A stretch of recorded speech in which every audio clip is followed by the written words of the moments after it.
যে বরবটি গাছটা লাগিয়েছিলাম সে কিন্তু আস্তে আস্তে খুব সুন্দরভাবে বড় হচ্ছে, আর আমার কোনো রকমের যে মাচা করাটা তাকে বেশ সুন্দর করে আঁকড়ে ধরছে। এরই মধ্যে বরবটি গাছে ফুলও চলে এসেছে, বেশ সুন্দর লাগছে দেখতে। বরবটি কিন্তু 2-3 রকমের হয়, একটা হয় লাফা, একটা দেশি বরবটি, আর একটা লাল বরবটি। তো আপনারা যেটা খুশি আপনার পছন্দ মতো এই রকম বীজ কিনে এনে মাটিতে পুঁতে দিতে পারেন। আমি দেখুন বরবটি গাছটাকে পুঁতেছিলাম, এখন কিন্তু ও খুব সুন্দর ধরে নিয়েছে আমার এই ছোট্ট মাচাটাকে। একবার যদি ও এই মাচাটাকে ধরে নিতে পারে, ব্যাস আর কোনো ব্যাপার না।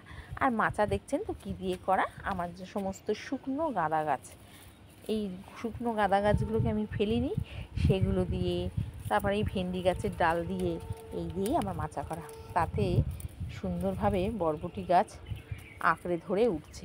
তাহলে বন্ধুরা, আপনারাও আপনাদের ছাদ বাগানে এই রকম একটু চেষ্টা করতে পারেন, দেখবেন আপনার ছাদ বাগানেও কিছু না কিছু সবজি অবশ্যই হবে। তাহলে আজ এইটুকু, টাটা।